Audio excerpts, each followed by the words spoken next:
Idol, nasan nga ba ang pinaka G-spot ng kababaihan? Ang G-spot niyan, Idol. O kung saan makikita mo ang pinaka nagtatagong kiliti po nitong si Petchay. At kapag yan ay nahanap mo, Idol, ay siguradong mababaliw sa'yo ang kababaihan at hindi ka na po niyan titigilan. Alam niyo po ba, Idol, ang G-spot po ay matatagpuan po sa mismong Kipay, sa mismong Kifi po o mismong Petchay. Ang laki po nito Malaking example to So ito, Idol, makikita mo ito yung pinaka-Petchay po ni Petchay. Meron po yung outer na labi, no? Meron po diyang sa loob-looban, meron din po niyang labi ulit na inner labi. Mismo butas po nitong si Petchay kung saan naglalabas-pasok si Manoy.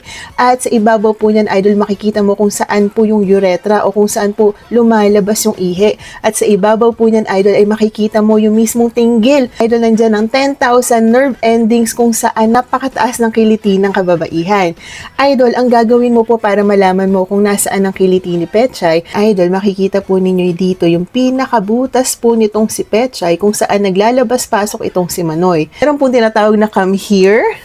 Meron po tinatawag na come here na dyan mo siya po pwede pong kilitiin at ganyan-ganyanin mo yung pinaka-stroke ng inyong finger at dyan mo siya, Idol, makukuha.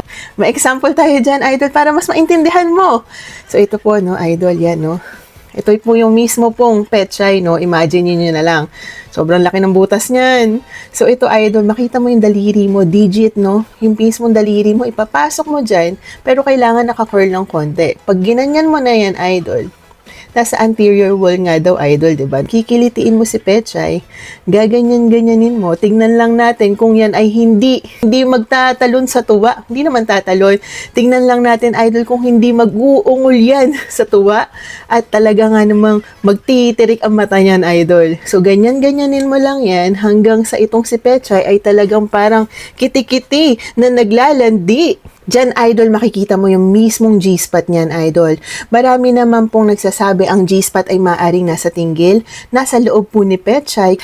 Ngayon, Idol, kung sasabayan mo naman ang pagkain yan, no, talaga nga naman. Gamit ang inyong daliri o digit, gamit po ang inyong bibig. Bahala na kayo dyan, Idol, kung anong gusto nyo gamitin dyan. Come here mo na itong si Mrs. o ang inyong partner at bulungan mo na kung anong gagawin mo sa kanya o isupresa mo na. Mrs. imbis na maging dragon, pas maging malambing po sa inyo at araw-araw ay happy bembangan. Yun lamang po, Idol. Please don't forget to like, share, and follow me for more videos. Magandang buhay, mga Idol.